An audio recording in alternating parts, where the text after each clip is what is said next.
and Agent Smith is kind of standing right in front of him, and you get this like awesome scene where like turns around and he looks at the stairs and they're standing at the computer screens and they're like run away, and he turns around and he turns to fight him, and that's when you get the Morpheus like he's beginning to believe. And like Neo's like, even despite all the evidence, despite being told he's not the one, despite being told that these people kill everyone they come up against, he's like, no, I'm gonna fight this dude.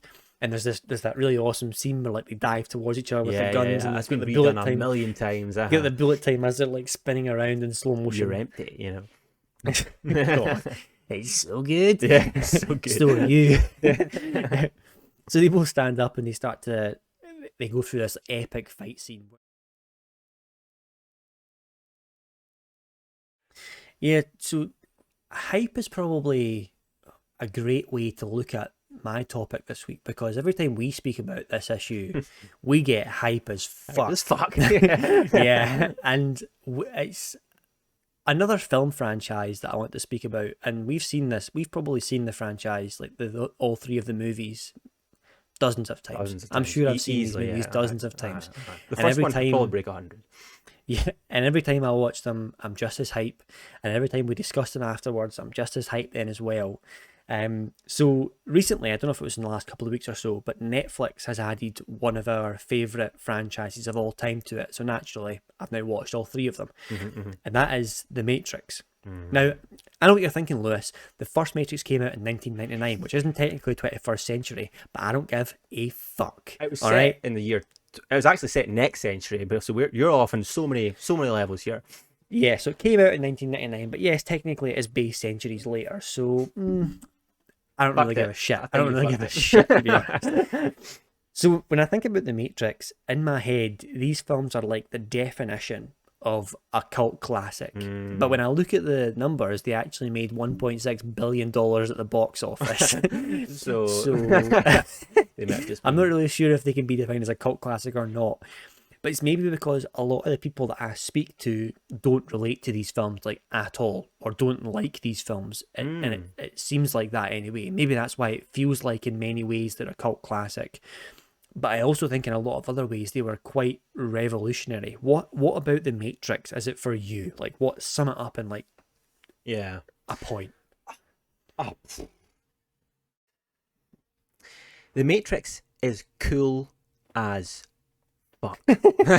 Cool as fuck, man. You've got kung fu, you have anti-establishment, you have future punk, you have systems of control, hacking. There we go. There's another one. Like latex suits. Tight latex suits, man. Leather to fuck. Yeah, these are like the and like the way they dress, man. It's ridiculous, obviously, but it's cool as fuck. Everything about these movies is just engineered to be hyper cool, and I think that's probably where you and I come from. I think for when it came out, the reason that it got so much attention was because a lot of it, as you said, was groundbreaking. But we didn't really approach it from that perspective, and I probably never have, because we didn't really probably watch it when it was fresh out, or if we did watch it, because I remember I watched it when I was really young. Most of it was over my head back then. Yeah, well, I don't think I watched them until all of them were out. It must have been like years and years later, and somebody must have had one of them on, and eventually I watched them, and I'm not sure at which point I must have watched them a few times before I started to really appreciate it, you know, because it's like that. And for me, it's sort of, I agree with all those things. The cool factor like gets you in the door. But the reason that I think I appreciate this film on like such another level is because that these films are like extremely complex. There's so many layers to the Matrix, and they really require you to think. But it's not in like an up its own arse way that like Tenet did last year, when it's kind of like every so often he looks at the camera and he goes, "Don't worry about it." It's not really like that. It's more of it's complex and it's layered in a really thought-provoking way. Like after it, you're Googling questions, you're trying to figure out what the fan theories are. And the Wachowskis themselves have said that their films are kind of like this by design. They don't do interviews afterwards. They don't explain any of the story or the plot points, because they want you to like interpret it in whichever way that you... To leave it open-ended. It's almost like a headcanon at that point. You know, you see the film and like you have your own version of events in your head. Sure.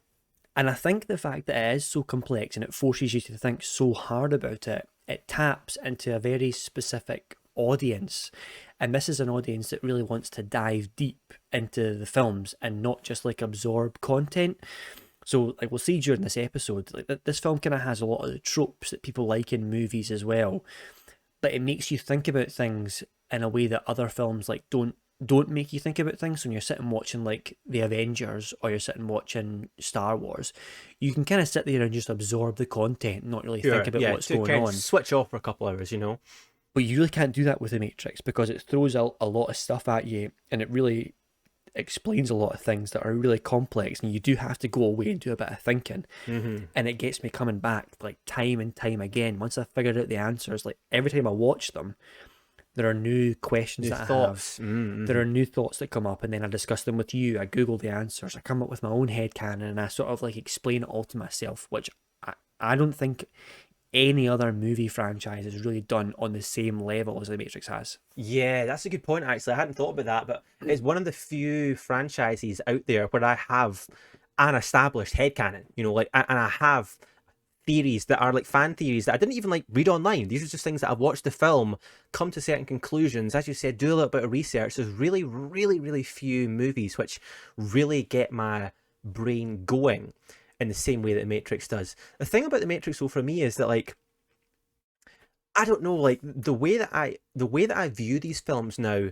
isn't the way that you view a normal movie. Like, as I said, I've watched it hundreds upon hundreds of times.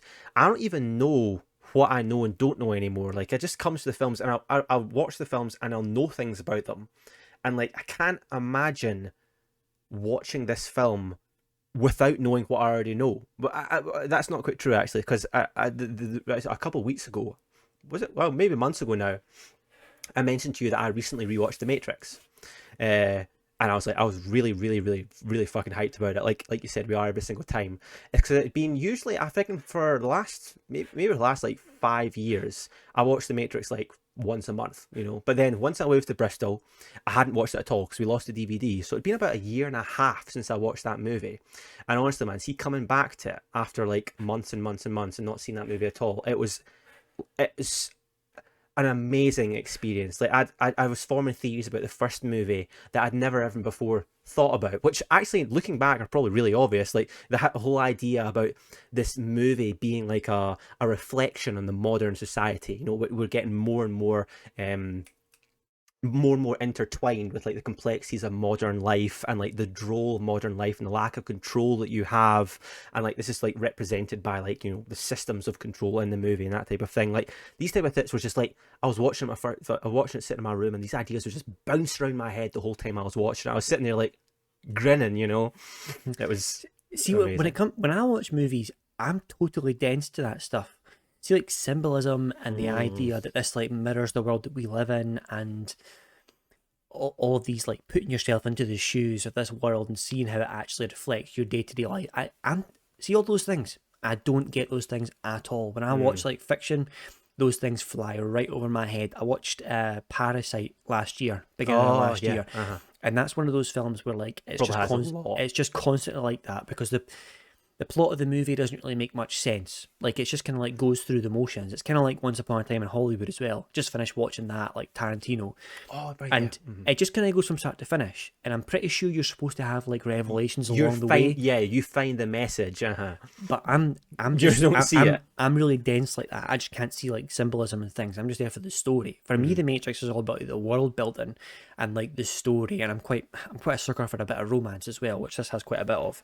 In fact, I absolutely need that in my fiction. But sucker's an understatement, but sure.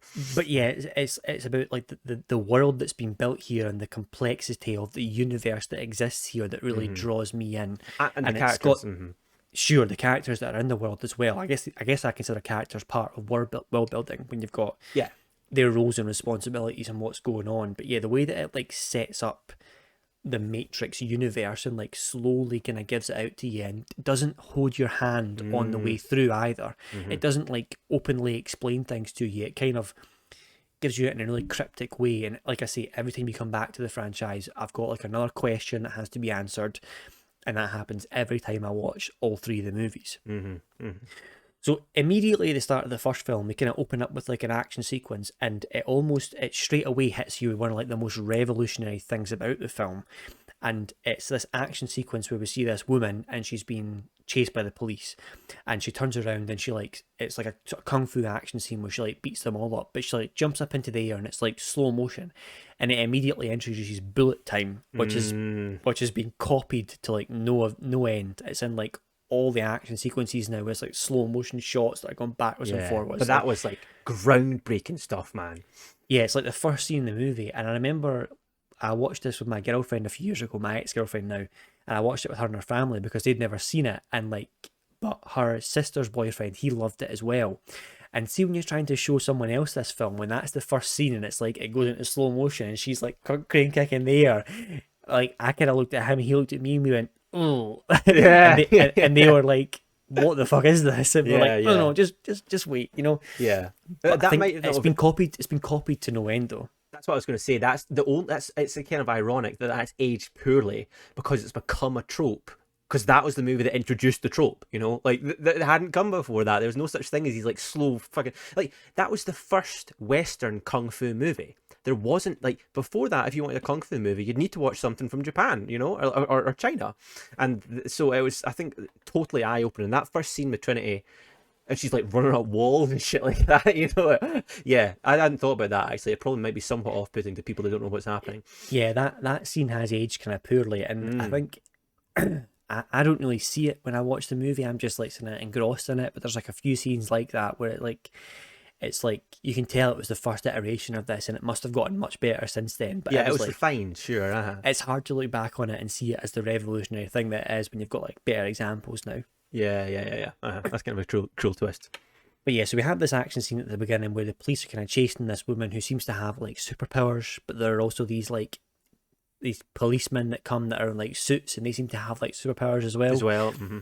Yeah, so and eventually she goes to like a phone that's ringing, she picks it up, and there's a truck that smashes into it in an attempt to kill her, and then she's like nowhere to be found in the wreckage. So it's like, oh, mysterious.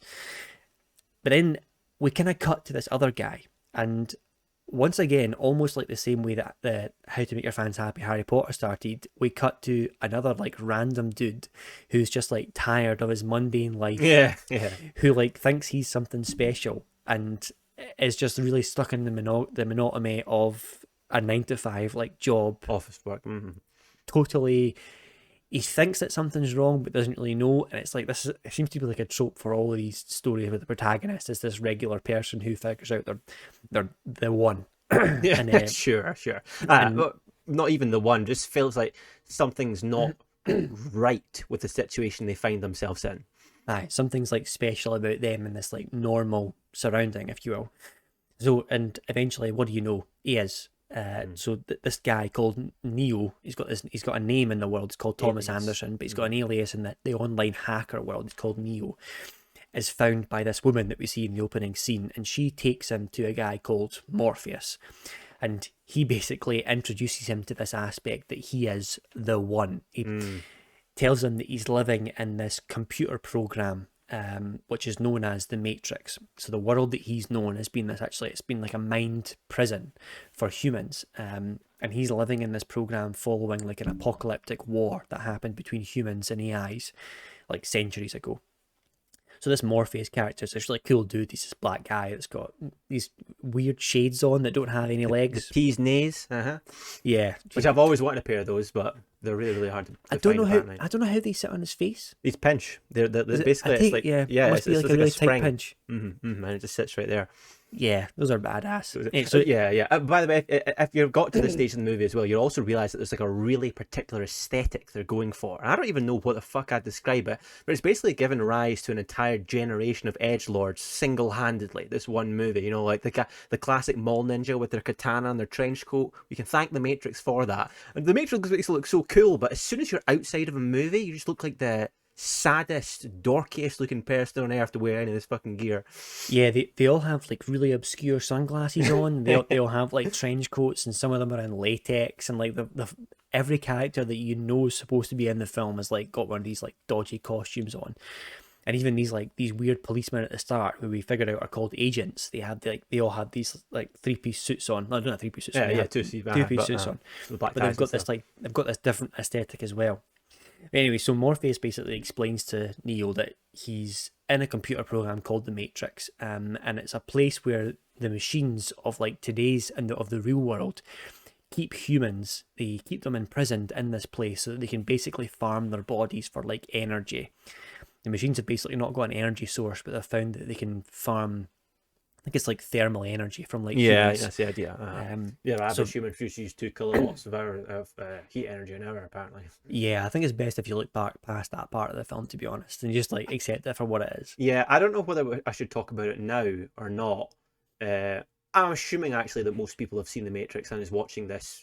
I'm assuming most people that are watching this and gotten this far will have seen The Matrix, so I don't need to worry about that. But I've never really like. There's obviously like a lot of people slag the films because they're like, how stupid is the whole concept of trying to use like the film's so high concept, you know, it's really really high concept film, but then like they go and make out as if humans are being harvested for their energy, as if that's how it works, you know, and it's clearly just this. It's absolutely nonsensical, and this is where like some of the fan theories come in. It's because they leave just enough of the film in the film for you to be like, oh, maybe that's not the whole story. So I've heard some people say that they may actually be using people for their brain power, but I don't think that makes any sense either. It's because why would they need their brain power to make the Matrix for them in the first place? Like, so I actually have a kind of a theory that machines in the Matrix are actually a benevolent force. They are not there to enslave humans. They are there to humans to make them as happy and give them what they perceive to be like an optimum life. And that basically is living in a simulation of like early 2000s America. Yeah. Oh, okay. That's interesting. I've never thought about that before. Yeah. I've always taken it as like surface level, as in like it actually was from the energy, and it's like a film. So some of the aspects are like fictional. You know, because I think it goes a level deeper in that actually, because I think that like we're told that eventually that people are allowed to hack people out of the Matrix, and you're kind of implied that if like this character Neo, if there's like something, if like he's one of the people that feels wrong in the Matrix and they approach him, they can effectively go up to broadcast level and hack him out of the Matrix, which I've always thought is kind of stupid. It's like, how would the machines not know that someone's leaving a fucking pod and like they've lost someone from the grid? So I would just kind of assume that the machines deliberately let people that are dissonants go.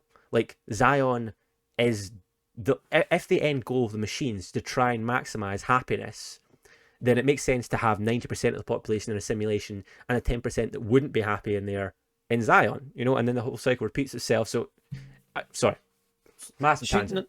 It makes sense though, and that's one of the things I'm talking about earlier when like they don't do interviews, the Wachowskis. Yeah. They just kind of they let you take your own head canon. Like, I just take it as face value. You know, you've got all this like symbolism that's like going on in the background, all these metaphors that are kind of crumbling on top of each other. I just kind of like, when I watch that movie, I just take it as like scientific face value. The machines they've found some way to harvest energy from humans, and they need that to survive. Right. I've just taken that as like, that's world building for me. You know, I've accepted the science here is either advanced so that it doesn't make sense for us technologically, or there's something different about science in this universe, so they can do that. You know, I don't think it's worth like thinking about it anyway to try and poke holes in it, sort of thing.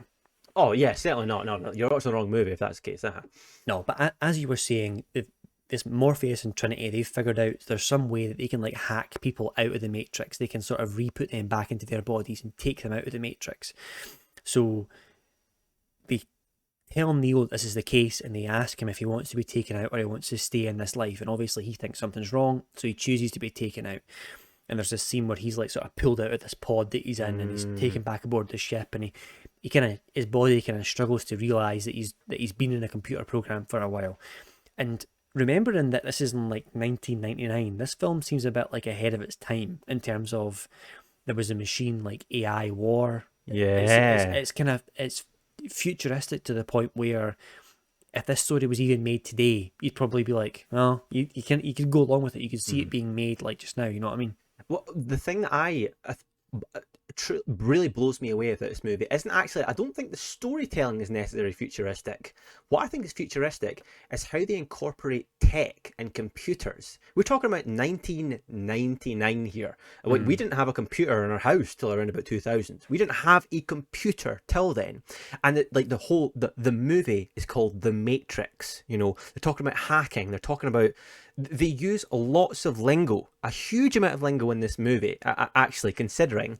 And a fair amount of it makes sense, to be honest, as well. It's not egregious by any means of the imagination, but this was really, really on the limits of where people were in terms of comfortable with tech. Like, this was really, really sophisticated, and another example of how it is groundbreaking. Yeah, so they somehow hack people out of the Matrix, and they come onto the ship, and there's like a crew of people that Morpheus is like the captain of his ship. He's got a bunch of people there. And then we go through this sort of like training montage where Morpheus starts explaining to Neo what the Matrix is, how it's like a program that your mind is in, and that you're really only limited to your mind's like capability. And he's trying to explain to Neo that he's been prophesized, he's the one, he's the person that will stop the war. We don't know who the prophecy's made by at this stage, but it's just been told that it's super vague. He will stop the war, and he basically tells Neo that he will have powers inside the Matrix that he can't even imagine right now, because he's on like a different level from them. Doesn't really know how. It seems to be it's a little bit vague at this point, but Morpheus like believes it. Yeah, it also introduces some funny concepts which like are totally like make a huge amount of sense. Like, so the idea is that what we have is two minds in a computer program, and a computer program is a simulation of real world physics. So the idea is that the real world that we find ourselves in is being accurately represented in a computer program. So like when they're sparring and fighting and stuff like that, like Neo's like, he's the first time in the Matrix, and he's went and had a wee bout with Morpheus. Morpheus is super fast, he's absolutely tuckered out, he's sitting there panting away, and Morpheus looks at him and he's like, do you think you're breathing air right now? Do you think the things that you need in the real world you need where we are? Like, these are different rules in here, and I believe that you have the potential to break those rules where others have the potential to bend them. So it's just clever, man. Really, really clever. That's a small example that I always like. Yeah, I guess it's almost like your potential in the Matrix has got to do with like how much you can like hack the system, sort of thing. How much you can like separate your body from your mind. And if you can do that to like an extent that Neo can, he can pretty much do anything in the Matrix because he knows it's completely fabricated, whereas they can't really like conceptualize that. Yeah, sort of thing. That's why I think like Morpheus was like quite potent, because he was like a paragon of faith and belief, and in that place in the Matrix, it is solely the power of your brain and conviction that translates across. Like your muscles don't mean anything.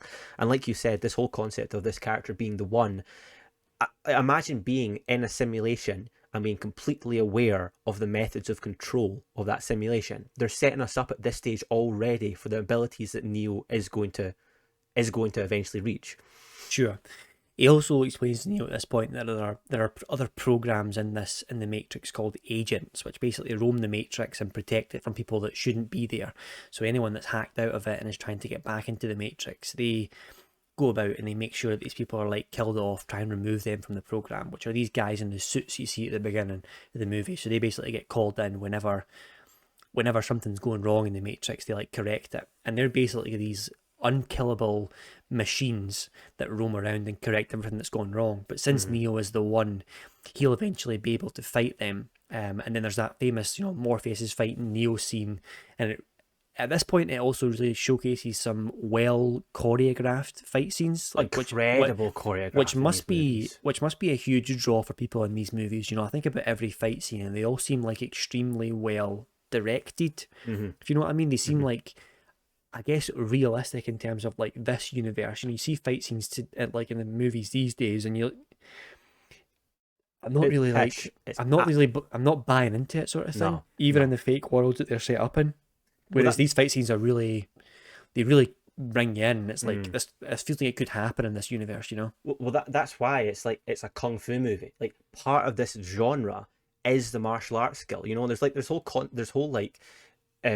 martial arts made up just for the cinema, that's a massive gripe I have with modern films. Is, see, whenever you see a fight scene, someone will throw a punch, then they'll pan to a different camera, so another person go then they'll pan to another camera, or the worst thing is just the shaky cam, where the whole fight, you're trying to keep up with what's happening. In the Matrix, you have a nice wide angle view, you're sitting back and you're just watching two folk like type of thing. It's fair as hell. And also the Matrix had a huge amount of influence from really, really famous kung fu movies like Ip Man, I don't know, it's called Ip Man. It's like a really, really famous movie, and some of the choreographed scenes are heavily drawn inspiration from those movies. So yeah, that was a huge ethos behind the movie. Yeah, like even though these people are like jumping like unrealistic heights and they're throwing punches at unbelievable power, and they're like really small guys, but they seem to be really strong from what they're doing. Like you can see how it's all like fiction. It's asking you to buy into a lot, but in the confines of those rules, this fight scenes seem to make sense. Like it's like Yeah. realistic fight scenes for this universe sort of thing, which is why I think I particularly enjoy them anyway. Yeah, I love internal consistency. I don't need Sure. your movie to make sense in the real world. I just need you to have a set of rules and apply them to your world, you know? So like these agents, I imagine basically just like cranking someone's stats up to 10, you know, or like 15 type of thing. Like if you can physically move at this speed, then they'll be able to do that. But the idea is that Neo, he doesn't need to obey any ideas of like physically moving at a certain speed. Yeah. Sorry, yeah. So Morpheus at that point, they go through this training montage and eventually tells him he's going to take Neo to see someone in the Matrix known as the Oracle, who is this person in the Matrix who can apparently tell the future. It ends up being pretty vague at the start as well. But apparently she meets with every human who escapes and then gives them advice on what's going to happen in their life, like tells them something that they need to hear that'll take them on the journey they need to go on. So somehow she can like tell the future. The super vague at this point, really unclear, but it's someone that everyone goes to. Bit of bad news at this point though. She tells Neo that he actually isn't the one, and that Morpheus is going to sacrifice himself for Neo at some point in the future, and he'll basically have to choose between them. And midway through this sort of scene, we discover that the crew that Morpheus has on the ship has a traitor amongst them, who's made a deal with the agents to hand over Morpheus to them to try and trick them to getting Morpheus. They eventually do get Morpheus, and he kills most of the crew in the process. And the guy's called Cypher, and he basically has his whole motive is that he hates the real world. Like they've came out into this real world and like they're eating like gloop. They don't have any good food. They're basically living a horrible life.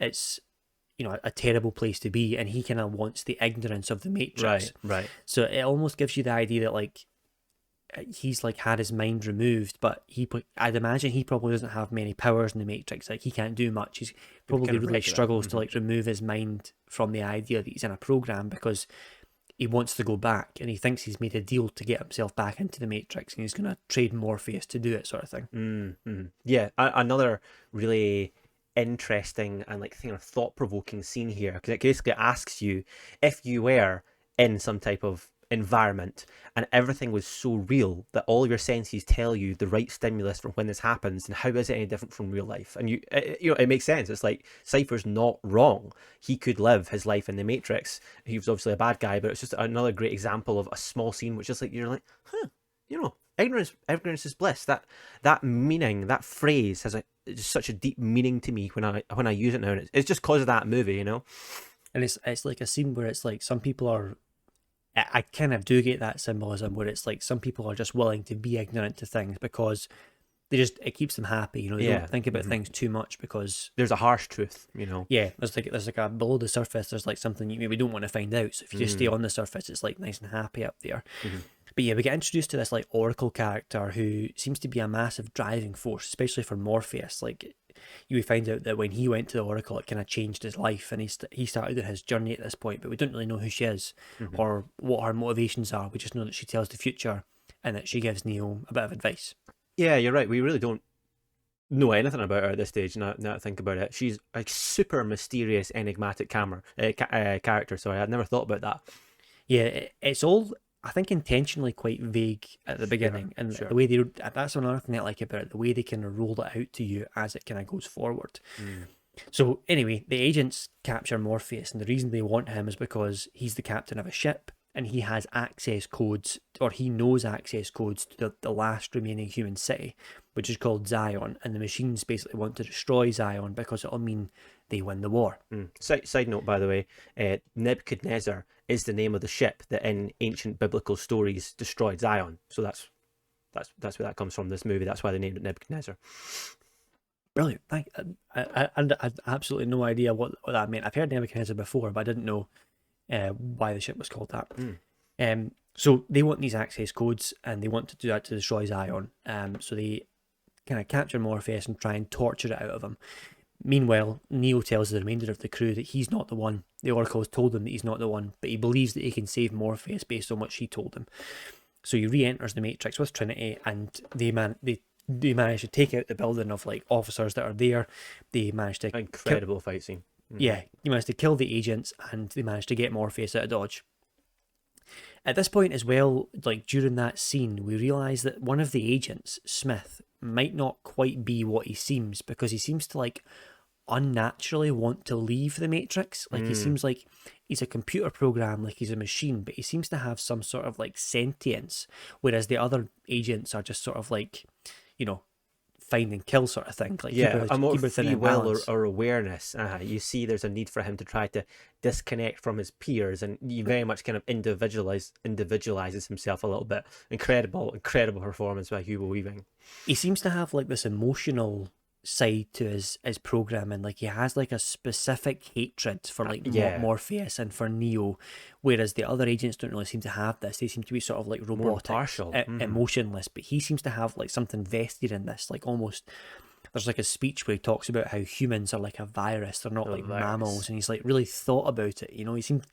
He's got this really weird side to his like character that's kind of revealed at this point, but again, it kind of rolls out in like a really good way. It doesn't like immediately tell you what's going on. And everything about his vibe is just so sinister, and like the way that they in this movie, like we've talked about agents, but like the way that they set up agents to be an undominable killing force is incredible. You know, like see by this stage in the movie, you feel like agents are like gods. Like Morpheus literally says to Neo, like, if you see one of these guys, Spark says it, Cypher says it. Sorry, like if you see one of these guys, you run. You know, you don't bother engaging with these enemies. Like it's a really great antagonist in this movie. I think that Agent Smith. I think they did such an amazing job with him.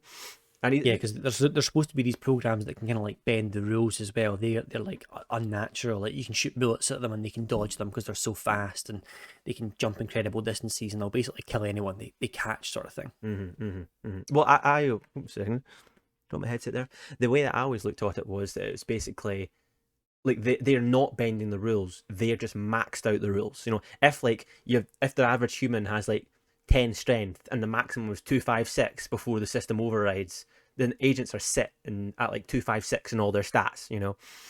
Sure, yeah, they're basically these unkillable machines that go about correcting everything that should be corrected. So Trinity and Neo manage to save Morpheus, and Morpheus is still hell on convinced that he's the one, and Neo tries to tell him that he's not the one. Morpheus is like, no, the Oracle told you exactly what you need to hear, sort of thing. And Neo's like, oh yeah. so they try and get out of the Matrix, which they do by jacking into these telephones, these old hard lines, which is how Trinity got out at the very start of the film. So they get to this train station, and then Trinity chooses this moment to have a fucking ridiculous conversation with Neo inside the Matrix when they're being chased for some goddamn reason. So Trinity and Morpheus basically get out, and Neo ends up trapped inside the Matrix, and Agent Smith is kind of standing right in front of him.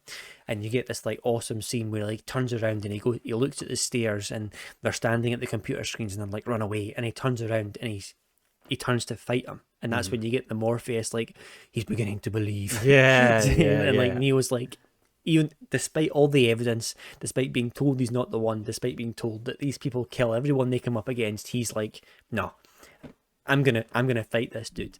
And there's that really awesome scene where like they dive towards each other with the guns, and that's been redone a million times. Get the bullet time as they're like spinning around in slow motion. You're empty, you know. It's so good. Yeah, it's so good. So are you. So they both stand up and they go through this epic fight scene where Neo sort of actually gets overpowered. He comes pretty close, like he puts in a good fight, you know. Yeah, he's sort of going toe to toe, and then Smith starts kind of monologuing a little bit, and he tries to, instead of just killing him, he's like torturing him a little bit. He throws him in front of a train, and Neo kind of takes advantage of this, and he kind of ends up defeating him, and he throws him in front of the train instead, and he manages to dive out of the way. But then obviously the agents have this power where they can sort of go into any human being in the Matrix, like they can take over their body. That's part of their programming. So Smith then immediately replicates himself onto a human being on the train that just arrived, and Neo kind of turns around and at this point is absolutely fucked. He's like, on death's door, so decides it's time for me to get out of Dodge as well. So Neo leaves the subway station, and at this point he's got 3 agents chasing him instead of just the one and Agent Smith. And as he's attempting to leave the Matrix, he's actually killed in the process. Mm-hmm. So he gets to the hardline phone that's going to get him out of there, and Smith's like at the door, and he shoots him a bunch of times in the chest, and he dies. You see, oh yeah, you see his heart stop. And then in real life, Trinity has like Neo's body, and at this point I think the film would have you believe that she like kisses him, and somehow that restarts his heart and brings him back to life in the Matrix though. And then he all of a sudden, even though he's dead in the Matrix and the agents are like leaving, he just stands up and he wakes up and he's fucking woke as hell at this point. Oh yeah. He wakes up, he wakes up and he's like, no. He's got he's like, I can see everything now. Yeah. And the agents start like firing bullets at him, and he just puts his hand out and the bullets stop. That was amazing. They fall to the ground, and then Smith runs towards him and he starts fighting him, and Neo does the whole like one hand behind the back like fighting, and he just boots, and then he dives into his body and literally deletes him from the Matrix. Yeah, so that was weird. He literally does wake up woke as hell. Like now he's literally got the ability to delete other programs that are like in the Matrix. You see him seeing the code. He doesn't see the world anymore, you know? No, he literally sees up the foundations of everything around him. Yeah, so that's just like showcase the powers of the One. So, but the film doesn't really do like a good job of like explaining how he comes back to life. He just kind of comes back to life after the kiss, and it's like, okay, he's back now. What's your headcanon for that? So, sorry, I was writing a wee note there for later on. I think that like, I think that this wasn't like a death scene or a revival scene. This was a rebirth. You know, up until this stage in the movie, it wasn't Neo. You know, it was actually Thomas Anderson. Every stage up until now, when he dies, Thomas Anderson dies. That's the character is gone now, and he's reborn fully as the One, as Neo. The whole fact that I think like Trinity like kind of holding her hand, like we find out obviously that she knows that Neo can't die because she's going to fall in love with the One, and Neo can't fucking die for that reason. So that's the way I've always looked at this. I see this literally like a rebirth scene, you know, and like you say that you know, like that Oracle tells Neo that she's not the One yet. Well, there's two ways of looking at it. Either she says that because she knows that's what he needs to hear to become the One, or she's actually telling him the truth, which is you aren't the One. Like you need to die and be born again in order to be the One. It's because the man I'm talking to, you're not Neo. And you do see in the later films, his character is totally different. It's not the same character, you know. He is different. You're right. In my head, because there are several times throughout the movie where like the characters will be like jacked into the Matrix on the ship in the real life, and they'll be like mirrored in the program, and you'll see them. And there are several instances in the film where like a character on the ship will like shout at their body, or they'll say something, and it seems to like stir a reaction for them in the Matrix. So it's almost like there's some sort of like dissonance there. In my head canon, she kisses him in real life, and they're supposed to have this like deep connection. At this point, it's sort of revealed that they're like completely in love. Yeah, and true love. She kisses him, and I think something about that like awakens his mind in the Matrix, and then at that point, he truly sees like he feels the kiss in real life, and he's like, oh. I'm in a computer simulation here, and he just fucking like wakes up and he just stands up and he's like, this is like not real. I'm not actually dead. Like he's the One, so he can remove his mind so much that actually killing him in the Matrix does nothing. Like you can no longer kill this guy in the Matrix because he's the One. Because so death doesn't mean anything here, you know. He's been shot a bunch of times, and he's just like, no, doesn't matter. Just immediately stands back up, and he's like back alive. And now that he's had this revelation, his character does like totally change. So I think the kiss does kind of save him in a way. Yeah, but it's like a roundabout way of like him just like separating the two worlds, and then being able to fully remove his mind like from the Matrix and be like, I just can't die here anymore, sort of thing. Yeah, okay, that's clever. I like that. I hadn't thought about that. Once again, it's a great example of like two completely valid headcanons, you know. The thing that I love about this scene is that like, now talking back to like the symbolism, like, you know, he said like he gets woke. I think that is exactly what this movie's about. This is about someone looking around at the confines of life and like the systems that they live within, and realizing that there is more to it than that, and seeing the connections between it all. Like this was like fucking 99, man. Woke as a word It didn't exist. It was miles and miles and miles away. But what we're talking about is legit woke man. See, being hyper aware of everything, how it all connects together. It's like he doesn't need to answer. He doesn't need to ask questions because he's an intricate understanding. I think that was basically an analogy of people kind of like ascending, I suppose, into like a higher I don't know, just way of living life, basically, of like seeing the world in truly woke eyes. Sure. So he ascends to this fucking godlike woke status. He somehow deletes Smith. The other agents have no idea how he does this, and they run away. And then, so he ends up basically, he goes into the phone, he comes back into the real world, and the day is safe, basically. And the movie ends, and it shows us Neo sort of like, he's talking on the phone to someone, not really sure who, but then it shows us him like exiting the phone box, and he begins to fly because he can now flies. He fucking flies. He can literally do anything at this point. Yeah. And that's where the first movie like ends. And again you can kind of see how like these trilogies, the first movie can kind of stand on its own, because at that point you could just be like, oh, then the war continues, like Neo's the one, I guess he will save them somehow, we don't know. But there's also the second and third films, which were released 6 months apart in the same year in 2003, and it's super obvious that they're like basically one big film that's been like put together, and the first film can stand on its own, but they have like an overarching plot, which is like the second and third movies. So it's like the Matrix has like all these trends in it, but it seems to do so, it seems to have like ascended past just a movie. Do you know what I mean? Like, like just thinking about the first film, we've definitely got two different tracks of thought on that, and they're both equally valid because the movie lets you express yourself like, onto it. Yeah. Right. I think it's brilliant as well, because it is one of those ones, like, so often, like when it talks about Pirates of the Caribbean, it's like, you know, obviously an example of one standalone movie. This has made us a lot of money. Let's make some more movies. And kind of like Pirates of the Caribbean as well, this is another example where, like, I'm fucking perfect with that. You know, I can watch one standalone movie, and in my head canon, I can isolate that from the others, but I can get just as much enjoyment as it pulling that across 3 full films and like taking all the information of these and tying it in together in its own ways. It's because like you're right. There's definitely a shift in like tone, I would say, between the first film and the other 2 films. They get a lot more serious, I suppose, less kind of like punky, more. I don't know. It becomes a. I think the other 2 films might become a little bit more up their arse compared to the first film, even though the first film was literally about transcending society, you know, which is incredible when you think about it. The second and third film do like the first film was almost like a condensed story, like a zoomed in picture, and the second and third films kind of take the lens and they go both, and they really show you the extent of what's happening. They show you like Zion, they show you like the Machine City, they show you everything. Like the first film is like a snippet of the story in isolation, whereas the second and third ones like open up and expand the entire universe. You know what I mean? Yeah, and I think a lot of people dip out at this point actually. So a lot of people just like the first film and like don't actually like the second and third films because they think they ruin it a little bit. Well, I was going to say, like, when you and I have talked about, for instance, like Star Wars and like some aspects of Harry Potter, we are typically advocates of leaving things mysterious because like the mysteriousness is a benefit for it. But like what happens in the Matrix is the opposite. They fucking open it open. They like open the can right up, and you're exposed to basically everything that you questioned in the first film. You'll have the information to come up with an answer with after watching the other 2 films, I would say. But they don't tell you the answer, though. They don't. Yeah, they don't let you like so it's almost like everything is a mystery, and you can come up with the answers on your own, which is. That's actually maybe that's the key, isn't it? Is instead of telling you, it's just giving you more tools to come up with more mature theories. Yeah.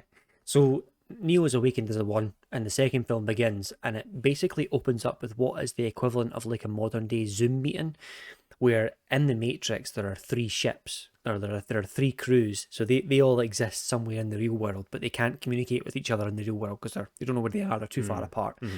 So they decide to meet in the Matrix at a certain time, so that they can all get together. And the ships have basically been given this mission where to return to Zion because they've been told the machines are sending an army to destroy it. Like the last assault is like coming, and there's going to be an insane army of machines. So it's kind of like all hands on deck back at Zion because we're about to be fucked.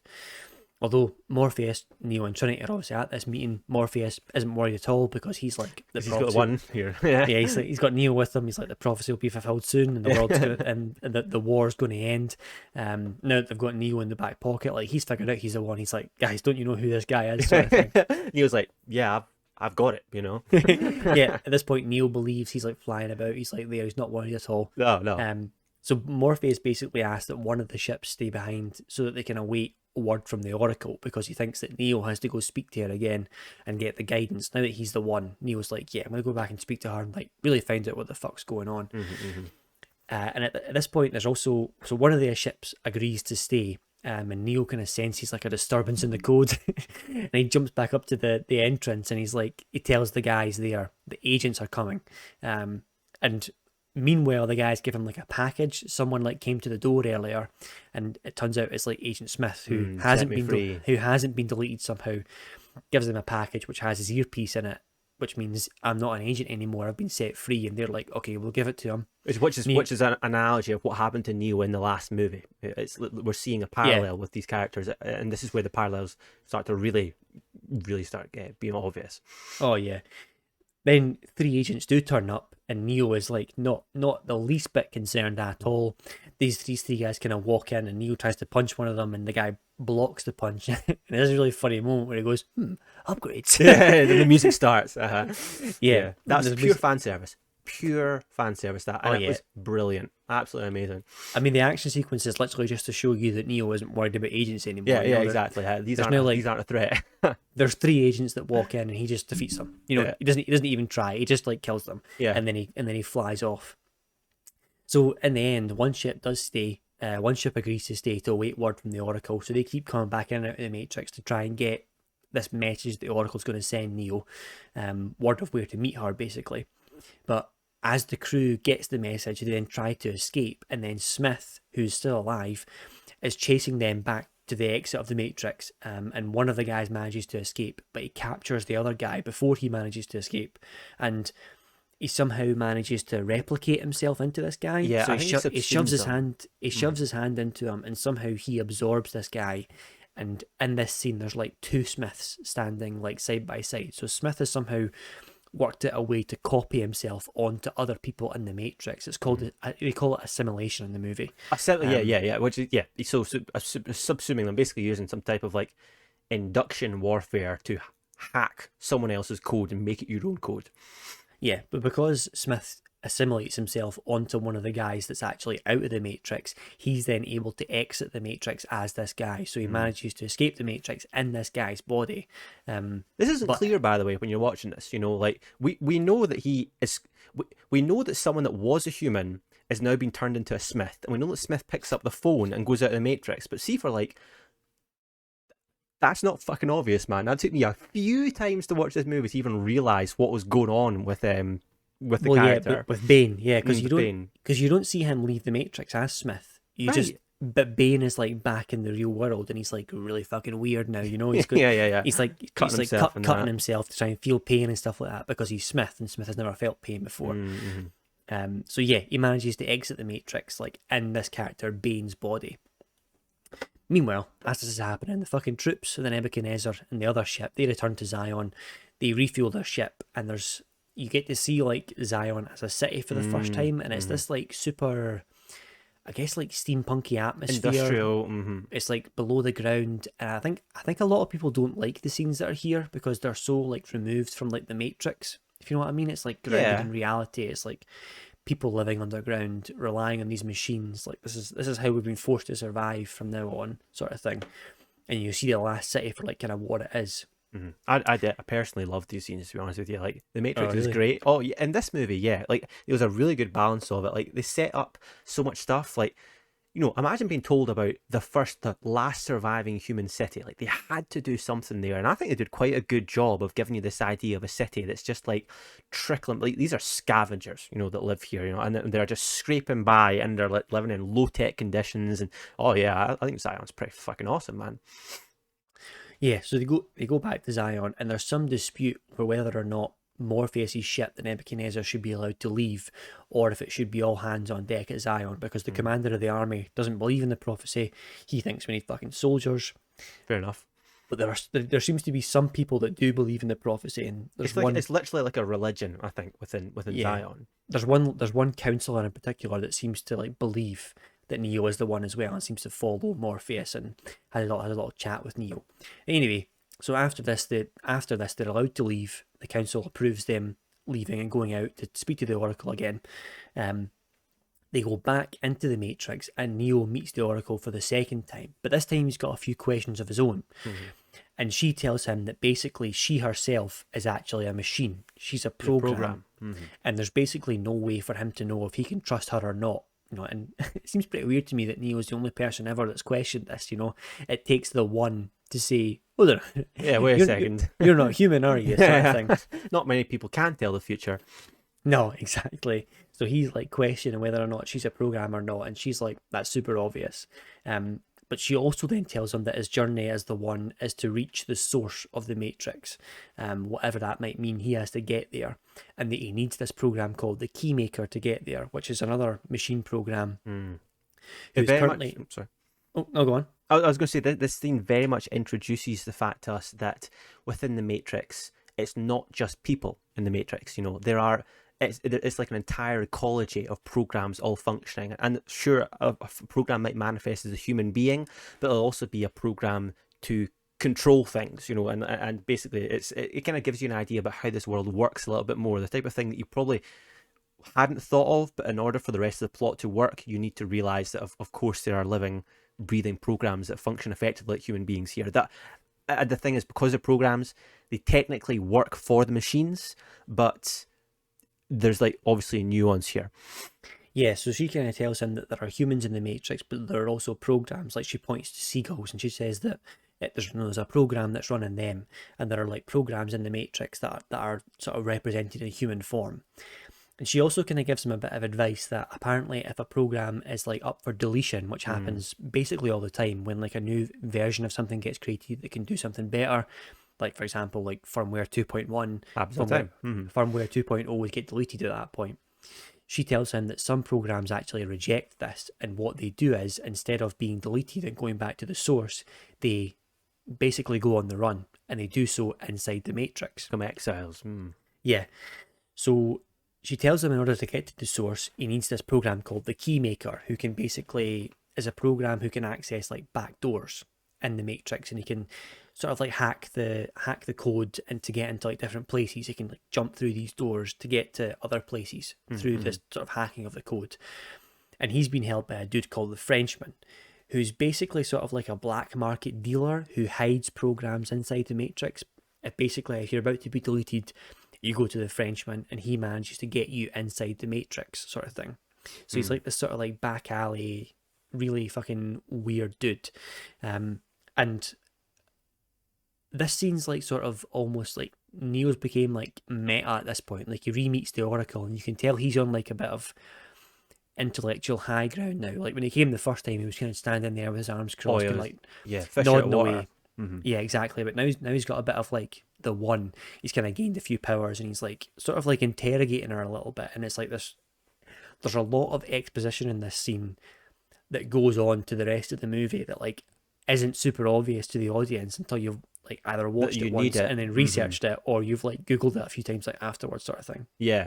I think it's probably an example of rewatching. I forgot to mention actually, but the first movie does that as well. Like you don't actually realize until you watch the movie back that the role of the agents is to find possible the ones, possible. They look for what they call anomalies. And the very, very first scene in the movie with Trinity, like you hear a phone call in which it's Cypher talking to Trinity. They're talking about the one, and you realize that line is being like hacked by agents because they're looking to find who the one is. And then later on, when they have a discussion, they're talking about like the anomaly. So like there are plot points which go on throughout these movies that are like so subtle that I genuinely think you'd need to watch it a second time. And it's probably a really good example is the interactions between Neo and key characters. For instance, like the Oracle, there's like subtext going on here that's subtle enough that it's not, you don't know what's important until you've seen the entire movie. No, and like you can see how, looking back, the things that the Oracle does tell Neo, especially in the first movie and then the second movie as well, she's like, it is what he needs to hear, sort of thing. She's like planting the seeds for him going forward. And even in the first movie as well, what you don't realise is she plants the seed of like, oh, Trinity actually, she tells him Trinity's in love with him before he even realises it, which I think is probably one of the most, I think that scene might actually be one of the most important parts of the Matrix, but I'll come back to that a bit later on anyway. So I think I want to discuss like frequently asked questions at the very end of this and try and like address like the big plot points that people discuss, sort of thing. And I think that's one of them. So anyway, Neo then learns he has to go and find the Keymaker. The Oracle fucks off, and then Smith appears, and he appears, and there's like 6 or 7 of them, and Neo's kind of like trying to work out what's going on. He's working out how Smith kind of replicated himself, how he's managed to do this, because he deleted him, sort of thing. And as the Oracle's just told Neo, some programs can choose exile in the Matrix instead of going back to the source to get deleted. So Smith kind of does a bit of the exposition here where he tells him that he knew the rules, he knew he was supposed to go back to the source, but he just didn't, for whatever reason. Disobey. Yeah, he chose to be there, and now he's kind of like growing in power a little bit, somehow managing to replicate himself, assimilating these other programs, other, people that are in the Matrix, sort of thing. And there's just like fucking epic fight scene, probably. Actually, it's not the best fight scene in the franchise, but it was when I was young. When I was young, this was my favorite. Yeah, this was my favorite for a long, long time. I remember like inviting the neighbours' kids over just to show them this fight scene from the Matrix. I was absolutely so obsessed with it. Yeah, where Neo kind of really showcases the power of the one at this point, where it's like there's like he's still fighting Smith, but there's like fucking 100 of them, and he's like holding his own. Yeah. Until he decides to fucking get out of dodge again and just fucking flies away. So following this scene, they're not really sure what's happened. He gets back to the ship and they don't know what's happening with Smith. It's a bit fucked. They're like, we don't know what's happened, but I guess we'll think about it later. So they go to this guy, the Frenchman, who's this fucking pompous asshole who's basically holding the Keymaker, and he kind of refuses to give them the Keymaker. But they managed to, through a series of events between him and this program that's his wife, they managed to sort of rescue the Keymaker. I don't know if you want to speak about the Frenchman at all before we... I don't have any specific points, I don't think. Like, I absolutely love him. I think he's really, really cool. He's like, clearly this is the first instance of where you see a program writing a program, which kind of probably could potentially open up a can of worms right now, but this is the first scene in which that's introduced, just because he basically ends up writing like a date rape program, Yeah. Which is weird. Really, really weird. Even actually, that was one scene where I watched it. I said I watched it back not too long ago, where I was like looking at the scene. I was just like, this is really fucking weird, man. Yeah. Yeah, you start to see a way that like programs actually write their own programs, and those things can end up inside the Matrix as well. Like kind of showcases that ability, I guess, which isn't like super important in the movies, but is like something that exists like throughout. If you know what I mean? Yeah, it's just another snippet of world building, I suppose. And yeah, and Persephone is absolutely great as well. Very fun relationship the pair of them have. Yeah. So anyway, they rescue the Keymaker, and basically the Keymaker is another bit of the exposition. And I'm realizing that like this movie does a lot of like exposition, but you don't realize that it's doing it. Yeah, it's you know not the goal, isn't it? Like the Oracle, every time she's there, it's just exposition. The Keymaker's kind of exposition. The Agent Smith, exposition. The Architect, exposition. But you don't really realize it's doing it. You know what I mean? Yeah. I guess the problem is that in most films, when you get exposition, usually exposition tells you what the next objective is, or like what the MacGuffin is, what you need to do in order the next scene. And it feels like this movie doesn't really do that. Like, you had all that information, like with the Oracle telling Neo about the source and what his objective was, but he doesn't then immediately go and act on that. He then does his own wee thing. So maybe she kind of tells him it cryptically though. She's like, "Oh, well, you have to go to the source," and he's like, "Okay," and she's like, "You need the Keymaker to do that." And he's like, "Okay," and he just kind of like does those things. Like, it doesn't explain it to you in a way that's like, you have to go to the Keymaker to do this, and you have to go to the source because of this reason. It's it's not like a bang, bang, bang, bang type of thing. It's like he tells him the tools that you need, and he was like, "Okay, you need to get a Keymaker, I get you." So once they rescue the Keymaker, he basically explains to them that his responsibility as a program, his design, is to take the one to the source. That's his objective in the Matrix. So he's got this key that can access the source. He tells them that there's a specific place inside the Matrix where if you go into it, you can access a bunch of back doors, which can teleport you all across the place, and then you can basically get into this sort of like collection of back doors that will take you to the source. There's one specific door, and it turns out Neo's been kind of dreaming about it because he's starting to gain like powers and to be able to see the future and stuff like that, which is another power of the one. So there are 3 ships that are left in the Matrix, and they are given 3 jobs to get Neo to the source. Yeah. So Neo and his ship, they have to stand at the building to open the door, and the other 2 ships have to go and destroy like power plants in order to cut off the alarm system to the building. What we have is a really, really abridged heist movie within this movie. Oh yeah, it's a really shortened as well. Like it doesn't do you any favors in like showing you the action scenes. It's just hacking. We're in. Yeah, super abridged. Yeah, but so one of the ships fails and is destroyed in the real world, so the people die, and Trinity is forced to go into the Matrix and finish the job that they started, and she ends up fighting an agent. Fucking Trinity, yeah, she's always at it. Classic, yeah. Fucking for her and our wee Glocks, man.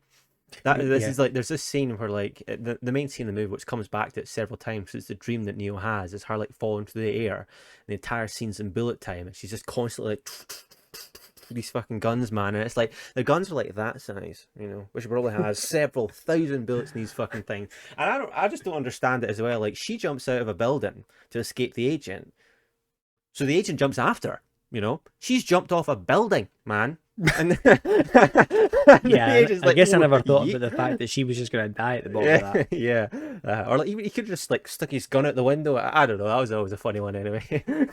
Yeah, I guess he just doesn't fucking care. He's like, yeah. Closer I am to her, the better I can shoot. Yeah. I guess that's the thing about agents. You could argue that like their own life doesn't mean anything to them or whatever, but. Yeah, so as this is happening, the 2 ships like eventually succeed in their missions, and Neo makes it to the source. And he's greeted by another program who introduces himself as the architect.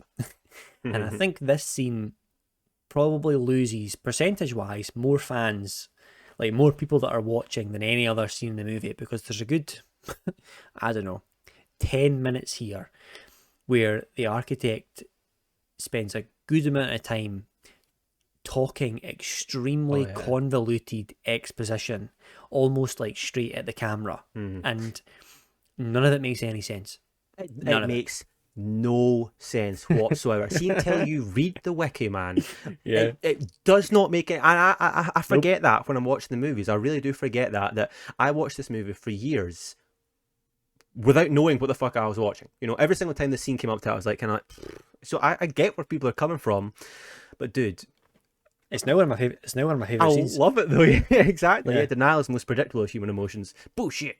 You know, there's like, it's just so much good shit to it. Oh, well, recently when I watched that as well, when I watched the second one, I was like, it's when he says denial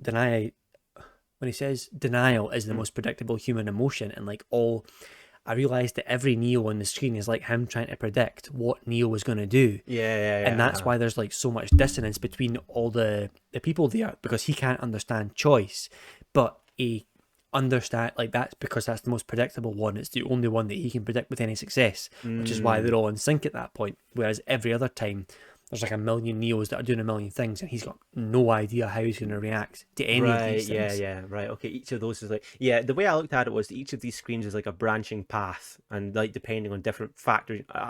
Basically, the way I looked at this was like each one of these is like a parallel universe Neo, which I guess is kind of what you're saying. Like it's a simulation, you know, sort of. But it's the architect guessing how he's going to react. Yeah, it's the architect simulating what Neo's going to do, and what's really interesting is that like, all of the simulations that the architect has, like, Neo kind of like overreacts, you know, but when Neo's actually talking to the architect, he just the whole time he's like fucking just, you know, glassy eye type of thing, when all the other various versions of him are like much more kind of like emotional. So I don't know, that always kind of threw me off when I was watching it, because I didn't quite understand why there was a dissonance between the Neo we saw and the Neo that was on the screens. But I guess you're probably right there. It must have been to do with the fact that the architect can't account for what the human's going to do. That was the Oracle's job after all. Yeah, so the architect basically explains to Neo that he was the person that designed the Matrix. He's the program that was chosen to design it. And yeah, and he basically tells Neo that the first iteration that he designed failed, and he couldn't figure out why it kept on failing. So he kept on redesigning the Matrix, but the humans that were inside it kept rejecting it. And he tells them that another program eventually stumbled upon the solution, and we find out that that program was the Oracle. Mm-hmm. So at this point, the architect kind of tells Neo that he's responsible for the vast majority of the Matrix he's designed, but the Oracle kind of takes into account the fact that humans inherently have choice. Her design is to investigate like the human psyche and to try and figure out how they'll make choices. So he actually also tells us here how she can tell the future, because she's programmed to understand why humans make choices and how they make these choices, so she can tell how things are going to turn out based on the choices people make, because she knows that they're going to make them. She knows exactly what they're going to do. Yeah, exactly. So, I always like that. But the movie doesn't tell you that though. Like, it doesn't. It just kind of says she helped me design it, and it lets you like. You have to realize, you're right. You're right. I hadn't really thought about that. Like, it literally says to you that she is the reason that we have the system in place, and she did that because she understands humans. And then that's it. You need to realize that, okay, her job was obviously understanding the human psyche, and that's where her professionalism came from, and that's why she is the Oracle. It's because, as a natural result of her core programming, she's like developed this other crazy ability. It's man, I haven't thought about that. So the architect also explains to Neo, though, that the system isn't perfect, and only 99% of the people in the Matrix actually accept it, and 1% of those people will reject it. And those are the people that are like Neo, Morpheus, and Trinity, who reject the system subconsciously. They realise they're in a simulation, and they are the ones that want out. And they're the people that Morpheus kind of tries to save. So Neo is one of these people. Yeah, but we realise like this actually ties into the first movie, and when Morpheus was first describing the Matrix to Neo, like this idea that something is wrong but you don't know what it is, it's finally being addressed at the end of the second movie, man. Yeah, so as people leave the Matrix and the population of Zion like grows and grows and grows, eventually it gets a bit out of control. So the architect explains to Neo that the One is like a planted prophecy. It's like another form of control. And he explains to him that his responsibility is to reboot the Matrix because Zion is about to be destroyed. Like, he says that there's actually been five, or is it five? He's the sixth one, so it's been 5 iterations of the One before him, and they've destroyed Zion 5 times. And every time the One has then rebooted the Matrix, and he's taken a certain number of survivors out of the system, and they've rebuilt Zion. And then and then they're the first one to introduce the prophecy for the future generations, and that's how it gets passed through Zion and becomes a religion. Yeah, because at the beginning of the first movie, Morpheus tells Neo that there was somebody, 100 years ago that could control the Matrix and do whatever he wanted, and it was prophesied that that person would return. And that's where the prophecy of the One comes from. So the responsibility of the One is supposed to take people out of the Matrix, restart the human race so that humans can survive as a race. And he explains to Neo that he has a choice to reboot the Matrix or to leave the source and try and save Trinity, because he realizes that she's now in the Matrix and she's about to be killed. That's the vision he's been having. He also does this really weird thing where he explains to him that the other ones, the 5 iterations before him, they've experienced love on like a significant level towards the human race. Like, they've had a really strong connection to their race, whereas Neo has a very specific connection to Trinity. And he can see that Neo's already made the choice to save Trinity, and he's like, well, there's your 2 options: save the human race or save the world you love. And Neo's like, fuck that, I'm going to save Trinity. He takes that door, he chooses not to reboot the system, he leaves the source, and eventually manages to save Trinity from this agent. And in doing so, he's kind of broken the cycle of the One, and the architect tells him that Zion is going to be destroyed and the human race is about to end, sort of thing. Yeah, this is for the first time we realised that that's kind of like, I think that's basically the distinguishing factor between Neo and previous iterations of the One, was basically how he views humanity and how he basically is in love with Trinity. Like, he is special because his love for Trinity is so deep. And I kind of also like, I like that how it kind of like buffs up the idea of their love being like special, like he is like, I don't know, man. I really like this idea, this scene of like him being a little bit different, and that's basically what triggers the rest of the events in which we end up breaking the cycle of the One. It's just because he is different. I don't know why he's different that way, or like whether that's just pure chance of that? I'm not exactly entirely sure. That's one of the frequently asked questions that I want to address at the very end of this. So Okay. I'll loop back around to that when we get to the end. So he ends up saving Trinity in the Matrix. Now she's been shot up a bunch of times, and we see her die on screen. But Neo's the one just fucking saves her. It's just like, no, fuck that. Takes the bullets out of her, restarts her heart, and the Matrix can do whatever the fuck he wants in here now. I think at this point he's like basically God in here, like cannot be touched sort of thing. Like, you are the one. And he's also been to the source, which is like a really important part for like the rest of the movie, because they leave the Matrix and they go back to Morpheus's ship, which is being attacked in the real world by these robots called Sentinels. And they had to flee the ship because the Sentinels are about to destroy the ship. They do manage to destroy the ship, but the Sentinels then chase after them as they are fleeing. And Neo like turns around and he explains to Trinity that somehow he can like feel the machines. Yeah. Mm-hmm. He can like feel them. He like sticks out his hand basically and just destroys them with like the power of his mind, and then collapses into a coma. And that's like super vague as well. This bit is like never really explained. Like as you go forward into the movies, I think he asks the Oracle about it in the next movie, and I think my idea behind this is that now he's like been to the source, he's sort of like almost wirelessly connected to like the machine mainframe, so his powers kind of sort of like in the third movie he starts to develop like powers in the real world, and I think this is like the first sort of discovery of that, where he's like he's like almost like hooked up wirelessly, Yeah, I get what you're saying. to the machine sort of intelligence now, to this like wireless network that's like going around, and he has the power to like shut these machines down sort of thing. See, at this stage, is the function of the One obsolete? Does he have a use to the machines now, the One? I don't think so, but I do. Obviously, he has like the residual powers that they've granted him. He's got like code inside him that they've given, and I think at this point they've never seen a One. Well, I guess. Well, I guess they have seen a One do this, because the ones before him did leave the Matrix again and did return to the Matrix. So they must have had like power like beyond that. They must have. Yeah. The ones must have had this power once they left the Matrix as well before him. Like they must have truly been gods, like even the real world sort of thing. The fan theory I was just reading there before this episode was actually talking about how actually what that scene might be is actually like basically because the One has a purpose. He is literally the reboot switch for the entirety of the Matrix. He's like super, super important.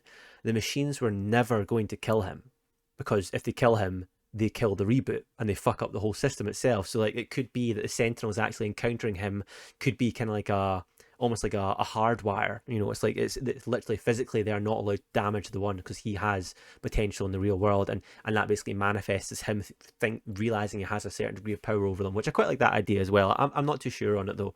I previously had always just thought that, you know, it's like you said, like he has a stronger connection now to the source, and like his powers are unlocking the more he becomes like in tune. Like he's not just understanding the Matrix now, he's becoming woke in like the real world now type of thing, and that's bleeding over. But yeah, that's another example of a fan theory that fits perfectly as a standalone little fan theory, but might not be true. So as we come back to the real world, Morpheus' ship gets destroyed, Neo stops these Sentinels with the power of his mind, and then they're rescued by another ship called the Hammer.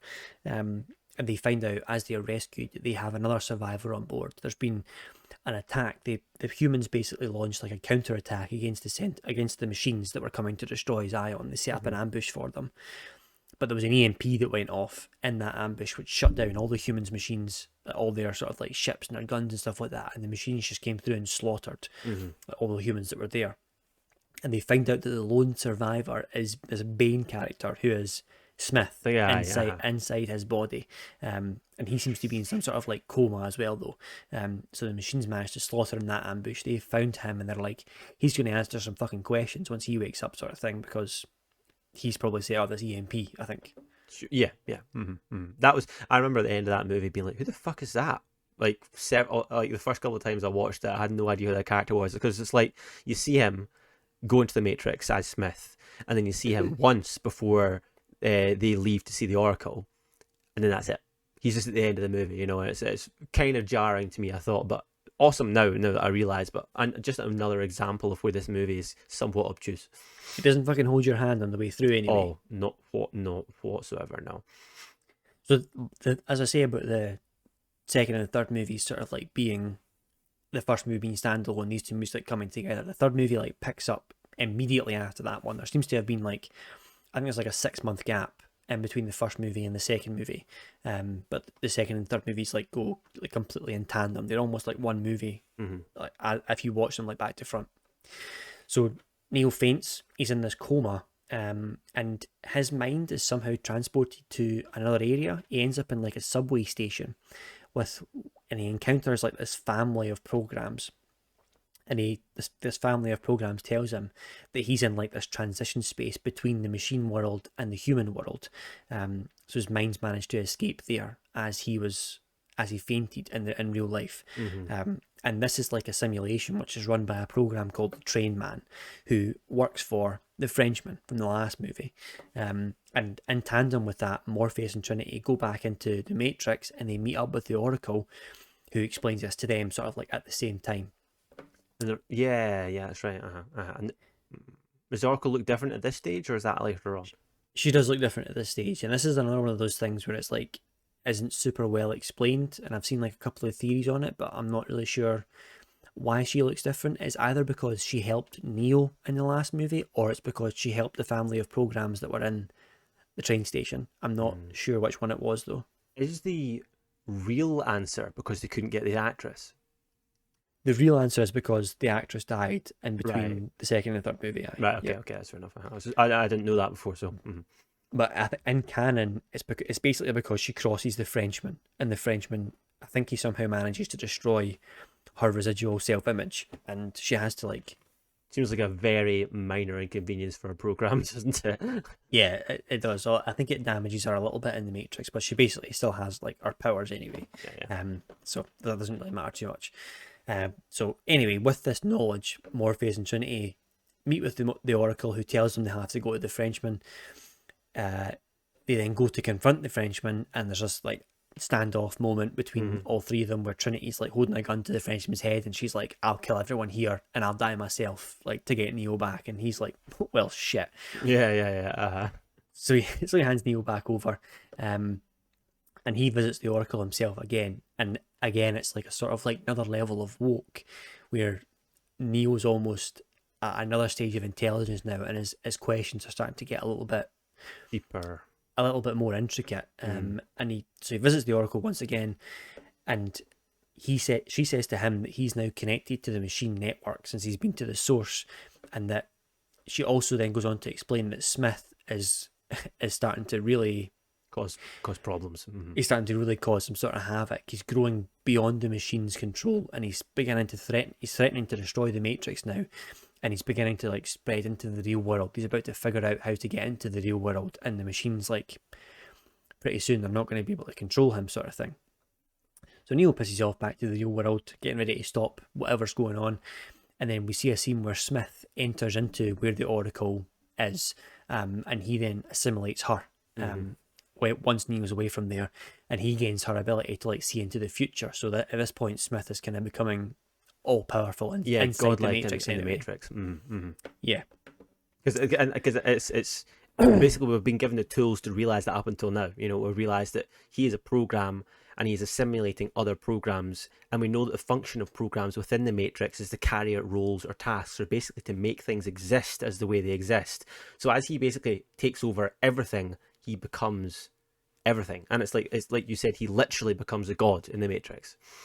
Yeah, and a bit that we probably glossed over in the architect scene is the architect explains to Neo that the Matrix is sort of like a balanced equation for him, and one side of the equation has to be balanced by the other. So the one exists in the Matrix, and he has to have a sort of anti-one, which is like Smith. And as Neo kind of grows in power in the Matrix, so too does Smith. And they kind of rise in power together. So as Neo becomes sort of fucking God, Smith also kind of rises up and is becoming, God himself. He's the Matrix trying to correct itself almost.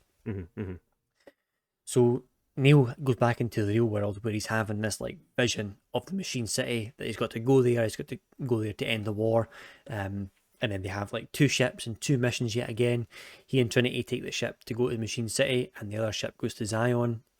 Smith slash Bane sneaks aboard the ship to Machine City, and a fight ensues where he blinds Neo, and we see that he's getting like more of these powers like in the real life as well, where like now that he's connected to the machine mainframe, he can see programs around him. So he sees like the machines in like this sort of like orange light. He can't like see the real world anymore, but he sees like Smith for the machine that he is, the program Smith. Oh, is that what he sees? He sees like programs, is it specifically? Well, I think he sees like the energy in machines anyway. Like he's connected, he's almost like a Wi-Fi network at this point. Like he's like a hub, and he can see other machines around him, so he can see like. So that's he can't what. That's see why he Trinity sees. when he's like that. No. Right, I wasn't even aware of that. So it's like an EM spectrum type of thing, right? Well, so when he's like, he blinds him, and then he's kind of moving around, like he can't see like the area around him, but he's like still following like Bane as he goes, and like, he can't see any of the ship because it's not connected to the machine mainframe. But when you see through his eyes, he's like, see Smith all the same. You don't see Bane, you see like there's a residual self-image of like Smith sort of thing.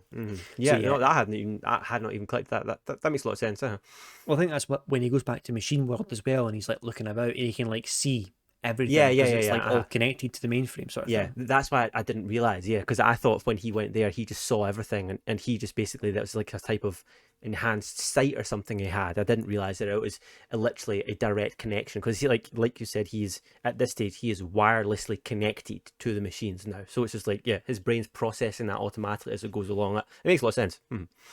Yeah, I think that's it anyway. So he develops this like sight to see the machines. That's my headcanon for it anyway. And so eventually he kills Bane, and they sort of like continue on, and the other humans go back to Zion. And there's this sort of fucking massive war scene where the Sentinels manage to like impregnate into Zion, and the humans are making basically their last stand here.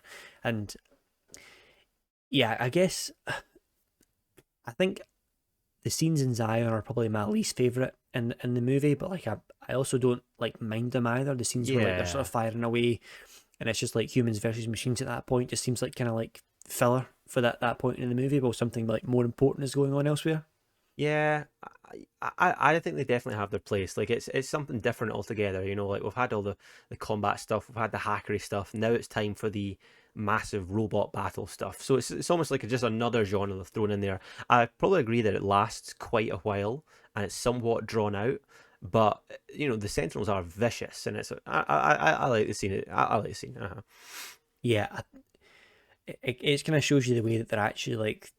They're totally like overwhelming Zion at this point. Like I think they're kind of resigned to the fact that Neo is like their only hope, and like the ones that don't believe in Neo think there's like no hope at all, and Morpheus is like still kind of like clinging on a little bit. You know, like maybe he'll do something. Yeah, fine. Fingers crossed. Anyway. Yeah. So they overwhelmed in Zion. The Hammer arrives back just in time to fire off an EMP to make a last stand. They sort of pack themselves into the temple. Meanwhile, Trinity is killed in a crash. As their ship crash lands in Machine City. Horrific. Yeah, that scene. That scene's fucking horrible. That one gets me every time. Like I say, like I'm a sucker for the love romances in these films, and like this is like almost the ultimate love story, because it's a story about how like love conquers all sort of thing. And yeah, that one is tough. I think a reason it makes me happy though is because like I think in these movies, or like movies today, there's like a tendency to keep like main characters alive and to not have like much like sacrifice, but this movie definitely doesn't like do that. You know what I mean? I think Morpheus is like the only person that's like consistently alive like throughout the whole from start to finish. Start to finish, yeah. Yeah, probably is him, which is absolutely fucking brilliant. I love that in films because the stakes matter. You know, like see the whole time, like in all these scenes, like in the last movie where we saw that Trinity dies in the Matrix. There wasn't a moment when you're watching that film thinking to yourself like, well, she's going to be fine anyway, you know? Like, I'm not worried. It's because we saw in the last movie that the entire team was killed off. Every fucking one of them, you know? So it's like, I don't think they set any pretenses about that. It's good in that way, which I hadn't thought about before. Yeah, so she's killed in this crash land, and Neo has to basically walk at this point to the location that he's had in his vision. And when he gets there, he seems to encounter this machine main intelligence form, which I think is called Deus Ex. Yeah, Deus Ex Machina, which is the god within the machine or something. Is it like Latin for that? Is it? Yeah. It's basically, and you know what the phrase, like when there's a Deus Ex Machina in a story, it's basically when the writer just kind of comes up with some kind of contrived reason for something to happen, and it's basically just like the hand of God. Well, that's basically that's what that machine is. It's like the God of machines. Yeah, it's one of those phrases I hear all the time, but it never like sticks in my mind what it means, sort of thing, like facetious. But Yeah. anyway, so Neo basically warns this machine that Smith is like growing beyond his control, and he's gonna like consume everything if he doesn't. If the machines don't agree to let Neo like go into the Matrix and basically try and fight him, because at this point Neo's like, I'm the only person that can stop him. He's going to consume like everything. And he's fucking right. That makes a lot of sense. Yeah. So Neo jumps back into the Matrix, and Smith has basically assimilated everybody there. It's basically just Smith fucking everywhere. He's taken over everything. And the Oracle Smith kind of steps forward, claiming that he's basically seen himself beating Neo, so he's not worried about it, and he's gonna fight him 1-on-1 because he knows he's gonna win, sort of thing. Right. Okay. The third movie is the one that I have not seen most recently. When I went back and watched them, I didn't get around to the third. I forgot. Yeah, I forgot about that. So what? How does that work? That his eyes. Is there his eyes failing him, or like his eyes of the Oracle not telling him the truth, or does because Neo technically dies, he's not wrong? I think the idea is that the Oracle's still got something. There's something still going on, like because the Oracle still managed to send Neo a message. So they basically have a fight. Neo eventually kind of accepts his fate, that it's like inevitable that Smith's going to absorb him. Now that leads to when Smith assimilates Neo, he accidentally connects himself to the source, because Neo is at the machine mainframe. He's at the source right now. He accidentally connects himself to the source, and the machines manage to send the deletion command. You get like the hardwire and through Neo, and they basically delete Smith as a program, which kind of saves the day essentially. It is done, and they reboot the Matrix as they do. But so I think through the Oracle's eyes, Smith sees that he will defeat Neo, and he's going to like take him over, sort of thing. So that is technically true, yeah.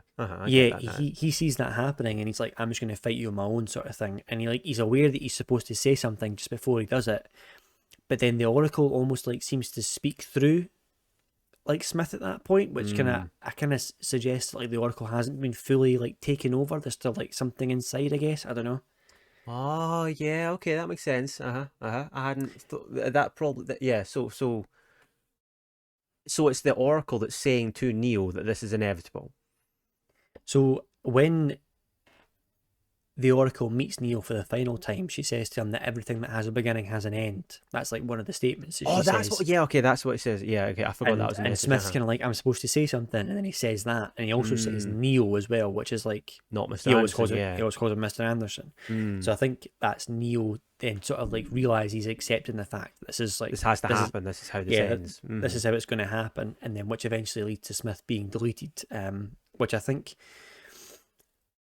the idea is that he has the Oracle's eyes, and the Oracle can't see, because she explains to him in the second movie that you can't see past the choices that you don't understand, which is true even for her. And I don't think she understands what the result of this choice yet. Like, she doesn't understand the choice, so her eyes can't possibly see past it, but they can see like up to it, sort of thing, if you know what I mean. Yeah, or at least Smith doesn't understand the decision, and he has the powers of the Oracle. Yeah, fuck, man. Yeah, I'm gonna really.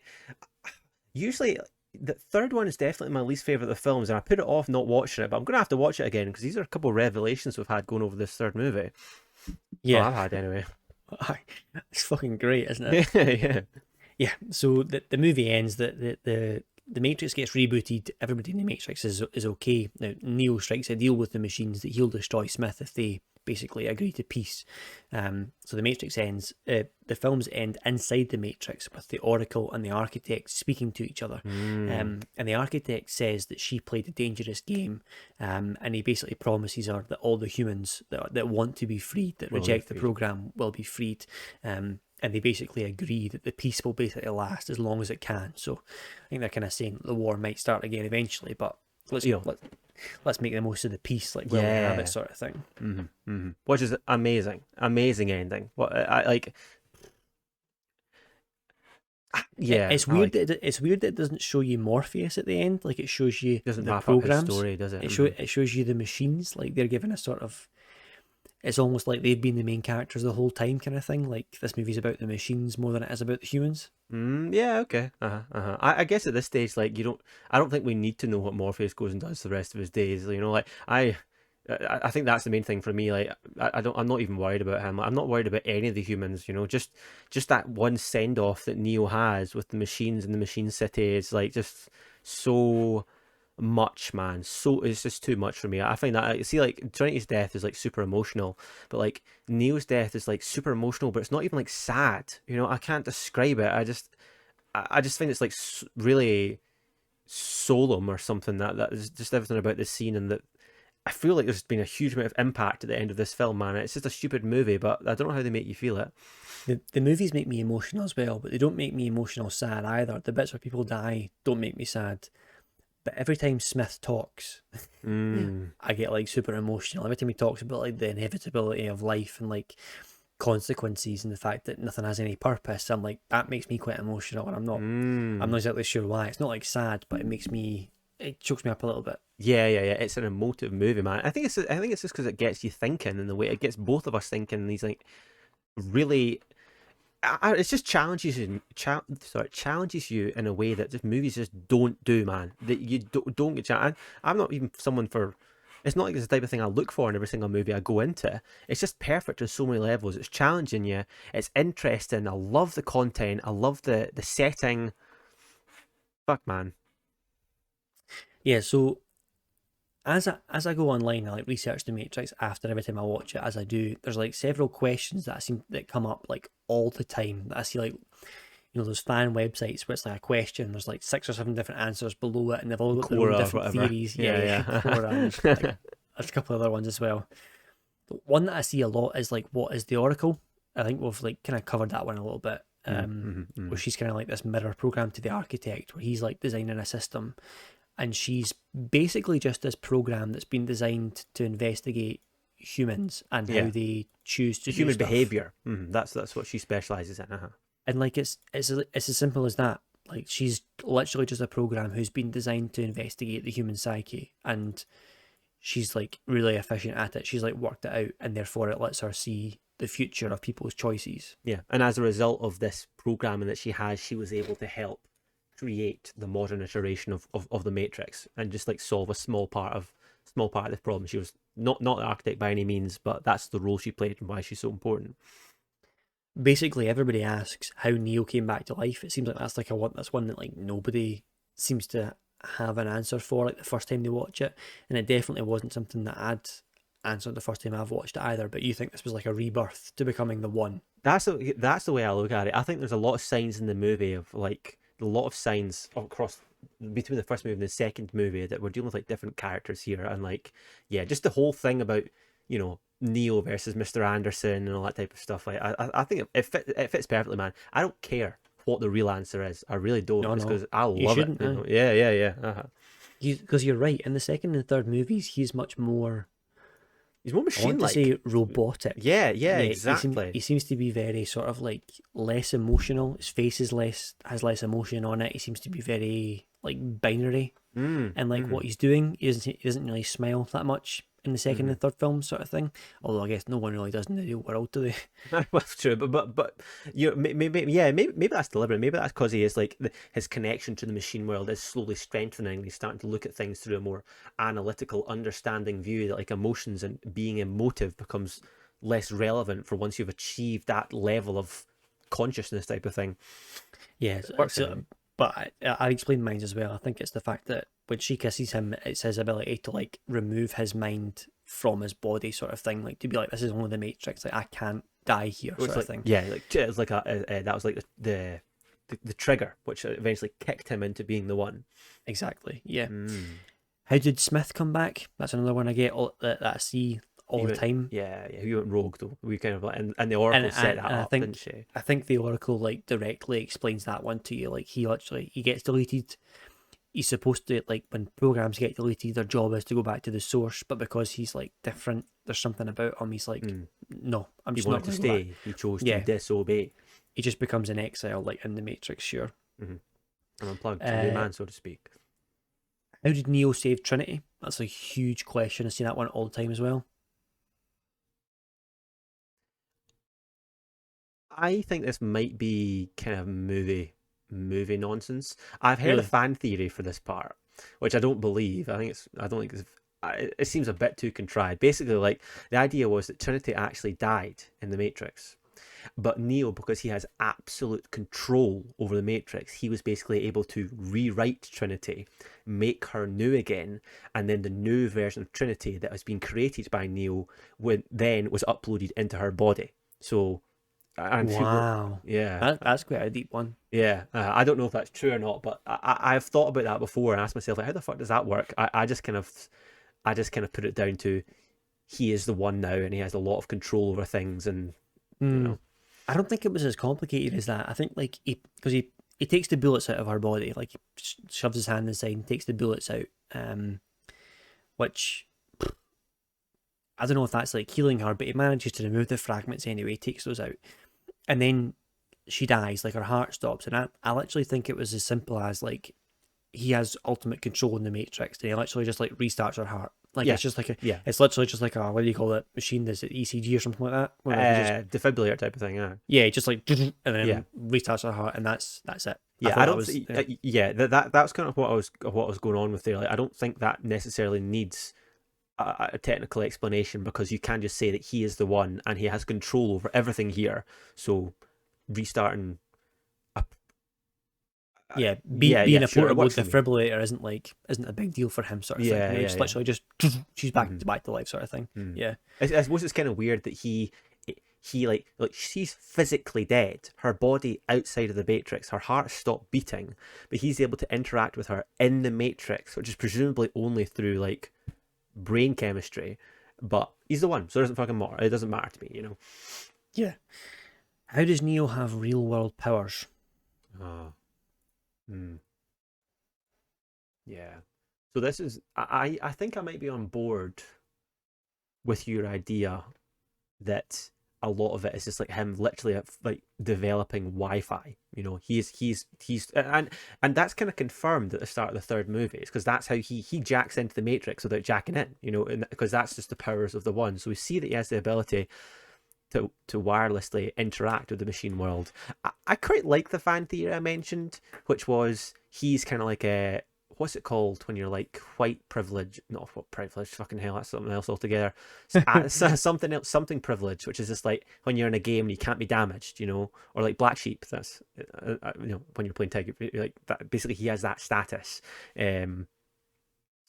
Right, okay. You think there's something like hardwired into all machines where like you can't actually kill him, sort of thing? I think that kind of makes a bit of sense. I like that idea, but I think actually I do say that I kind of agree with what you're saying about the idea of him just developing a deeper connection to the source makes more sense. Yeah, because what if the machines have like that hardwired into them? I would have thought that Smith wouldn't have been able to kill him in the first movie, or maybe as a hardwire that you can kill him once to reawaken him, sort of thing. Maybe that's yeah. Maybe like the machine world, like he needs to become the one in order to fulfill his role, and the old Neo needs to die to do that. So yeah, that makes sense. Well, my headcanon is definitely that he's like part of the Wi-Fi network now, and he's learning how to like hack into the other programs that are like part of this network. So he manages to like destroy 4 of these Sentinels, but he's like, it kind of overwhelms him a little bit, which ends up turning him into a coma or whatever, and his mind being uploaded into this train program. So yeah, I think, and you see it like at the end of the third movie as well, where he's like destroying all these like bombs as they're going off in front of the ship. I think he's just getting like more used to, I guess, being able to abstract his mind in the Matrix. He's learning how to do that in the real world as well, because it's a sort of wireless communication like network as well. Yeah, that makes sense. What doesn't make sense to me is, why do the machines try to stop him reaching the Deus Ex Machina in the third film? Why do they do that? They want Neo there to negotiate with him. I guess the ship's got an EMP. I don't know. Oh, maybe they could have want been to dangerous for them. disable the ship. Yeah, okay, that works. Yeah, yeah, I'm not really sure about that one. I guess maybe they were worried about what the outcome of it was going to be, like destroy it before it gets to the center, sort of thing. Yeah, Like, but then Smith would have taken them over anyway. So yeah, I guess at that point they were kind of being stubborn about the fact that they would be able to stop Smith, even though they couldn't, because they were like that when he first arrived as well, sort of thing. Finally, one last question, which is one I looked back to from earlier. Oh, Why does Neo love Trinity and not humanity like the rest of the other ones? So what is different about Neo than the other ones that existed before him?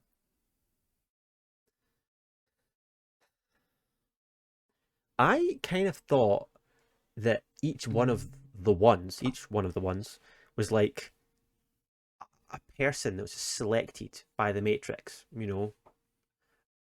And I kind of thought that it was just like maybe Neo's disposition that he felt this way as opposed to the previous ones, which are more generalized. I don't know. I don't have a headcanon for that whatsoever. I think that this is entirely to do with the Oracle and the things that she tells Trinity and Neo. Because I don't think like the other ones didn't choose humanity over Trinity because Trinity never existed in those iterations of the Matrix sort of thing. I think that the one is designed to feel like love, like that connection sort of way. That's like part of their code. They're designed to break the cycle. No, the one is designed to have like a super connection. Sorry, yeah. But the way that the prophecy is like told to them, it normally directs them in the way of you love everyone, like you're destined to save humanity, sort of thing.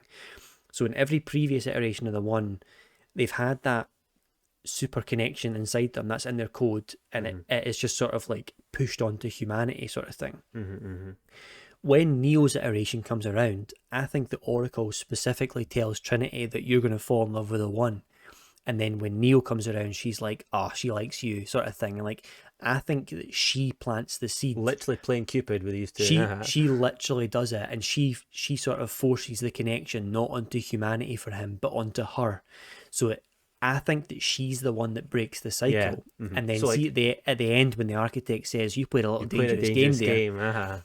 That's directly referring to her meddling in that cycle because she knew she'd break the cycle right now. Right. Like she knew that Neo would make the choice to save Trinity at the end of the second film and not reboot the Matrix, but she's like perfectly willing to accept it. That's why she's like she wants the end of the war and like she's willing to go as far as Neo will to get it, sort of thing. That makes perfect sense, man, because she's the only character that could do that. She's the only character that would have the foresight with the people that she's dealing with to try and like set out, like maybe the first time she met Neo, she's like, okay, I can do something here, or like with Trinity type of thing, you know.